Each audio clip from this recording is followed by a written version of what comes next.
This is the Rebel Call channel. Welcome to today's show. Some of you may have heard that we're currently in the midst of a cicada apocalypse.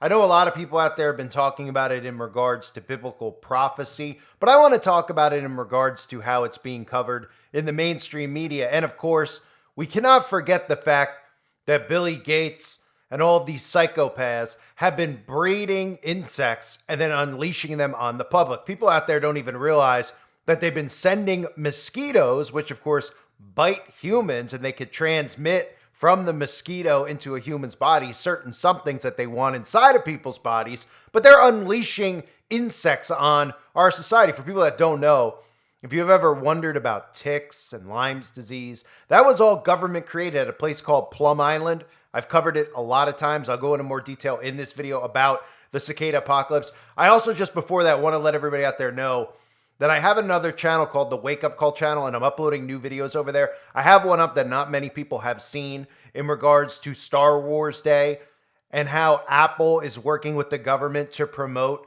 this tracking app where you could find your friends. It's unbelievable.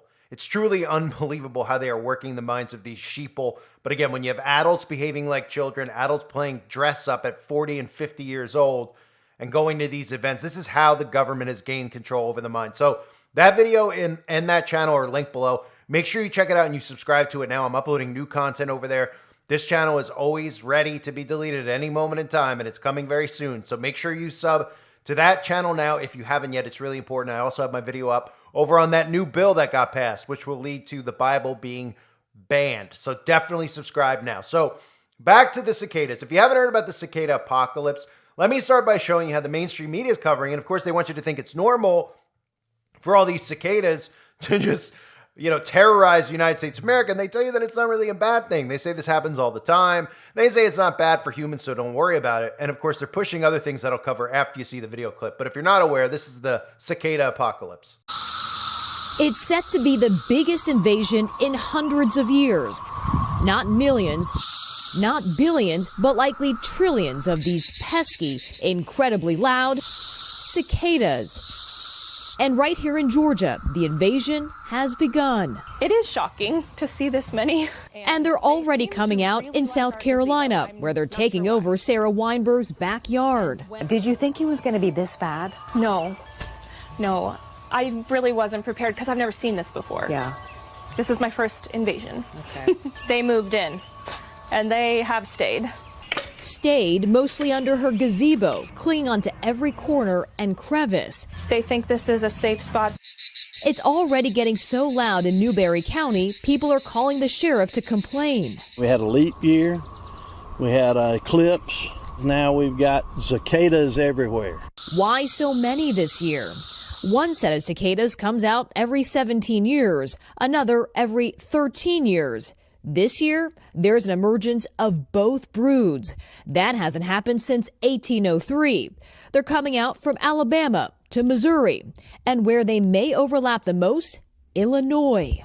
They're talking, epic numbers, biblical kind of numbers of them in that area. So something historic potentially is brewing in the Midwest. It definitely is historic for sure. Augusta, Georgia agriculture agent Campbell Vaughn says cicadas are harmless, but very loud. The males are making the noise, and it's a little bitty buzz. I wonder if we can hear that. So we have the sound level meter here. So let's pause and just see how loud they really are. Probably getting about 60 decibels right here. But at their peak, that could skyrocket to 100 decibels, about the same as a lawnmower. Enjoy the noise. It's really a neat thing, so don't get too creeped out by them. She gets creeped out by them. Kathy Park, NBC News. Not a pleasant feeling. Augusta, Georgia.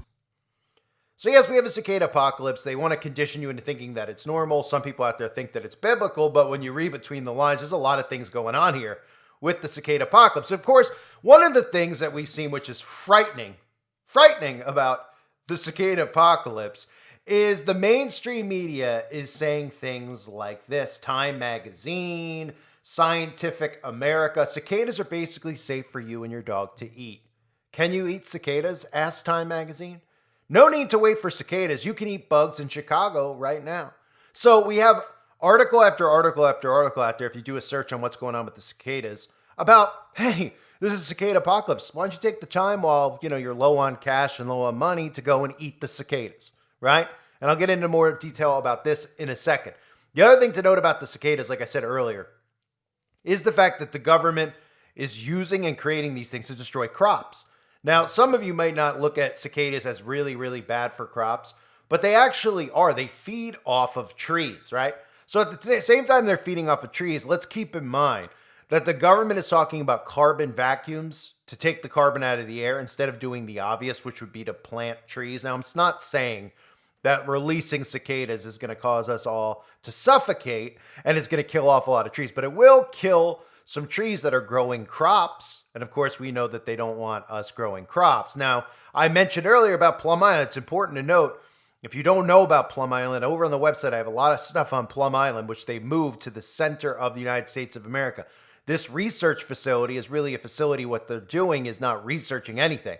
What they're doing is they're putting viral diseases and viral airborne pathogens inside of insects, and then they're releasing them on the public. Lyme's disease, again, was created at Plum Island. Our government created it and then released it. What they're doing here is clearly releasing insects out into the open, and then people out there are supposed to, the mindset's supposed to be, well, you could eat them, I mean, if the government can't get you to eat them willingly because they don't think you're going to go and buy them, well, they might as well send some out. And then tell everybody out there, while there's a cicada apocalypse, why don't you just start eating them, right? Time magazine, known for their deafening mating calls, which can be as loud as lawnmowers. Cicada emerged after more than a decade underground, offering a tasty meal to birds and even the occasional human. That's right, cicadas, like many insects, have been hailed as an eco-friendly and high-protein alternative to poultry and cattle.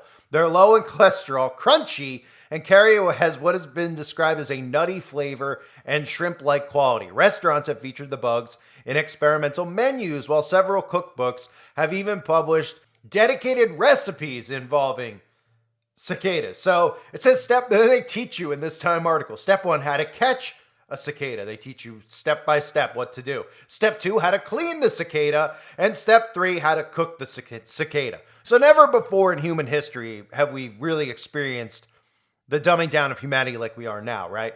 And people out there actually are going to see stuff like this as informative, not conditioning, informative. Oh, wow, yeah, there's cicadas, I've heard that celebrities are eating bugs. I've heard that a lot of these big elites are talking about us eating bugs. I mean, there's going to be cicadas over. Why not? Maybe with the kids this weekend, we'll catch them, we'll clean them, and we'll eat them. This is conditioning 101. The other thing out there that I need to know, on top of all the stuff, let's just recap, okay?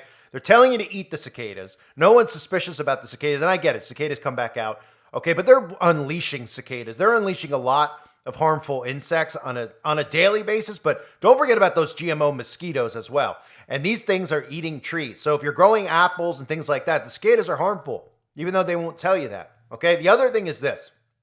Look what the BBC released. Why you should let insects eat your plants, right? So when we're talking about adults with the brains of not even a developing child, we're talking about the brains of an undeveloped, never going to develop infant, right? Or something along those lines. Something we can't, let's not even say human, because a lot of these people don't even have a human brain in them. They have a brain of a squirrel, or that's giving them too much credit as well. Let's just say we have adults who are walking around with lobotomies, right? They're telling you why you should let insects eat your plants. You're not getting suspicious about this yet? Why you should let them. Be nice. Let the insects kill off our crops until we're dying of starvation and we don't have food anymore. Well, you could, then what's this person going to say? We'll just call Uber Eats, right? Right? Let's let the plants eat our food. I mean, really? Yeah, apparently. Listen to this. Renegade gardeners across the world are embracing a new philosophy. Gardening that prioritizes insects, not plants. I mean, anyone out there? You scratching your head? Yeah. Looking through my window, I saw dozens of what looked like tiny gray caterpillars crawling all over a lovely green plant in my garden. I watched with horror as over a matter of days, these insects chewed the plant to bits. Countless leaves were munched to nothing, with only sad stems remaining. Finally, jet black flies, the gray gobblers transformed, went buzzing off into the world beyond, presumably to wreak havoc elsewhere. Initially, I felt like a farmer whose field of maize had been ravaged by locusts. However, a little Googling set me straight. It turned out that the plant in question, the name of which was previously unknown to me, was Solomon's seal. Oh, that's interesting, right? It's an interesting name. A classic cottage garden plant that each summer becomes locked in a tussle with the very insect invader I had witnessed. Solomon's seal sawfly, a female sawfly, had laid her eggs on my plant. Out of these eggs had hatched the gray larva that ended up devouring it. All of this was actually fine. According to the UK's Royal Society, the RHS, Solomon's seal is relatively unbothered by this extreme defoliation. The insects can be tolerated and the plants will survive. It goes on to say, over the last few decades, a massive global crisis has affected insect populations, which are declining at a rate between 1% to 2% every year. This means that practically any intervention that could help these creatures is invaluable. Well, I don't think we have to worry about an insect depopulation going on because the government is making and breeding these things and then putting diseases inside of them and sending them out in the open. So I'm not really concerned about it. But of course, they want you to be concerned about it because people are as dumb as can be. So it goes on to say more people are planting for pollinators, with one 2022 survey finding 1 in 3 US adults purchase plants to help wildlife, an increase of 26% from 2020. So they kind of manipulate words here because no one's saying that we don't need, like bees and things like that, okay? No one's saying that. But what they're telling you here is that we should make plants, we should grow crops so that insects could eat the crops because the insects are more important than the food supply for adults and human beings. So that's what they're twisting in, right? How they're webbing this. They're webbing that story with also, at the same time, Time Magazine telling you about the cicada apocalypse and why this is a good thing and a good time for people out there to experiment and eat the cicadas. Yes, eat the cicadas, right? So this is a massive conditioning that's going on right now. While we all look at it and we laugh about what they're doing with the bugs and how they're telling us to eat Z-bugs and everybody makes, a big joke about it, right? This is ultimately what the plans are. And I'm so frightened to watch the mindset of some of these young people out there that actually are listening to the liberal-run media because the celebrities are endorsing this stuff. And we've even seen it. I've covered over the years, some of the musicians in their music videos are eating bugs in the music video, right? This is just becoming more and more normal because this is ultimately the way they want you to live. Now, people go, what's the big deal? If you can eat the bug and the bug won't there's no nutritional value, okay? And the less nutrition a human being gets, the more sick he becomes, the worse off he becomes, okay? You could talk about mental health and all this other crap. How about just being able to function as a human being? Now, don't give me any, because people out there will argue and they'll be like, well, John the Baptist was eating locusts and things like that. Okay, we live in a time period where we don't want to go back to eating locusts. John the Baptist was living off of bug, they had to do what they had to do, I guess, during that time period. But they're almost asking us to give up eating nutritional food to go and regress to a point of eating bugs. So they're killing off our food supply chain. They're telling us not to eat meat. They're making fake meat. That's okay, but real meat's not okay. And then telling you to eat bugs at the same time while we're looking around and we're seeing all these problems with humanity and health, right? We're seeing people who are, their bodies aren't producing the right amount of this and the right amount of that, and they have to take supplements. Well, this just enhances that. And the one thing they tell you they don't want you to eat is probably the best thing for you to eat, which is meat, right? Which is meat. I mean, there's a reason that, when people go on carnivore diets and things like that they actually lose weight. People out there don't even realize, like these keto carnivore type diets, you'll lose a lot of weight really fast. Now, I'm not saying to go on that and it's the best thing for you because it affects your blood pressure and things like that. Okay, I'm not a dietitian. I'm just telling you that meat has benefits. There's benefits to meat. There's a reason that the government doesn't want you to eat meat anymore. And it doesn't have anything to do with caring about you. If the government says that this is what's in your best interest, obviously the first thing you should do is believe the opposite. Obviously, you should be suspicious when the government, whenever they're endorsing something. And what's Big Brother endorsing? What is New York City, right? Mayor Adams, the Freemason, Billy Gates, all these people, what are they endorsing? Plant-based meat. Plant-based meat, which again, I warned about on my other channel. And again, I mentioned it earlier, Wake Up Call channel. DeSantis is banning plant-based meat in Florida. Okay, these are obviously very, very scary honey traps that they're planting. That video's over on the other channel. So again, make sure you're sub to it. But the government overall is trying to not only tell you not to eat it, they're eventually going to ban it. And like I talked about, that direct energy weapon hit in Texas, they killed off a lot of livestock, right? So this isn't how they come in with other manipulative tactics. That's what this is, right? Everybody knows and has heard about this cicada apocalypse because the mainstream media is talking about it. Would you have heard about it without it? No, you probably wouldn't, unless you're in a town that's going to be affected. What they're telling you isn't just to be, not to be concerned. That's what they're saying. Don't worry about it. It's not a big deal. But they're also telling you without pushing it on you that you can eat them. Teach your kids how to eat it. I mean, we're talking about Time Magazine. I'm not talking about some, environmentalist blogger. Okay, we're talking about Time Magazine, which when we look at all the crazy stuff going on in the world, there's the left media and the right media. Time Magazine is kind of looked at as like a neutral media. It hasn't got run through the mud yet, the way like CNN has and mainstream liberal media has. I mean, I get it. The Time Magazine obviously it's all one and the same, right? But they're still looked at, you can go to Time Magazine. They'll give you advice on this or they'll tell you how to do that. Yeah. They're telling people out there how to eat the cicadas. So they're using this, whether they created it or not. You could debate with me day and night about that because I know people out there, they constantly want me, they get mad at me because they're like, you're not giving God credit for doing this or doing that. Well, there's certain verses in the Bible where it doesn't necessarily say that God is sending this or doing specific things like plagues, etc. But everybody out there interprets it that way because they don't realize that these people have the ability to weaponize weather. They have the ability, and they openly tell you this stuff. They have the ability to cause droughts. They have the ability to, create these bugs in laboratories, and they've been doing it. People have no idea about Lyme disease. They have no idea about ticks and what they did at Plum Island. And then when finally people got suspicious enough about it, they moved Plum Island to a different location. You ever see the pictures of all those things washing up on shore from Plum Island? Things that look like they're out of a horror movie. You're like, is that a cat? Oh, no, it's like a hybrid cat mixed with a pig that has the teeth of a vampire. Oh, does that look normal? No, it doesn't. What do you think? It just grew out of somebody's butt? They're making these things. They're manipulating DNA code. You see all this stuff in the movies, like the Jurassic Park movies with GMO dinosaur. I mean, they're telling you the stuff that they're doing. And in fact, the evidence is popping up all over the place. So much so that they had to move Plum Island because too much crap was washing up on shore in Rhode Island and all these other places that were off the shore there. And of course, that's where Lyme disease was created.